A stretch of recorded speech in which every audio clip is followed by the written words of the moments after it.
Welcome to Shreya study point. Hello friends, आज मु आपण मानक सहित शेयर करिया को जाउची झांसी रानी लक्ष्मीबाई ऊपर एक रचना। तेबे चलंतु आ डेरी न करी एथर भिडियोटी को आरंभ करिबा। रानी लक्ष्मीबाई भारतर जड़े महान स्वाधीनता संग्रामी थिले। से झांसी रानी लक्ष्मीबाई नाम जना। तांको जन्म 1828 मसीहा नवेम्बर 19 रे वाराणसी रे होइतिला। तांको पितांको नाम मोरंगपंत तांबे और मातांको नाम भागीरथी बाई थिला। लक्ष्मीबाईंको पिलादिनर नाम मणिकर्णिका थिला, किंतु समस्ते तांको आदर रे मनु बोली डाकुथिले। मनु छोट बेले सब पिलांको ठारू अलगा थिले।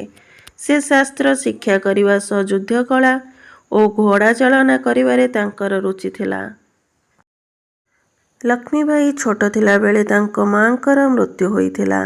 मात्र 14 वर्ष बयस 1842 मसीह तांकर विवाह झांसीर राजा गंगाधर रावଙ୍କ सह होइथिला। विवाह परे तांकर नाम मणिकर्णिका बदला जाई लक्ष्मीबाई रखा जाइथिला। विवाहर किछि वर्ष परे तांकर एक पुत्र होइथिला, किंतु पुत्र शारीरिक भावे सुस्थ नथिबारु जन्मर अल्प समय भितर तांकर मृत्यु होइथिला। राजा गंगाधर राव ए दुख को सही न पारी मृत्युवरण करथिले। राजांको मृत्यु परे रानी लक्ष्मीबाई झांसीर समस्त दायित्व निजे नेले।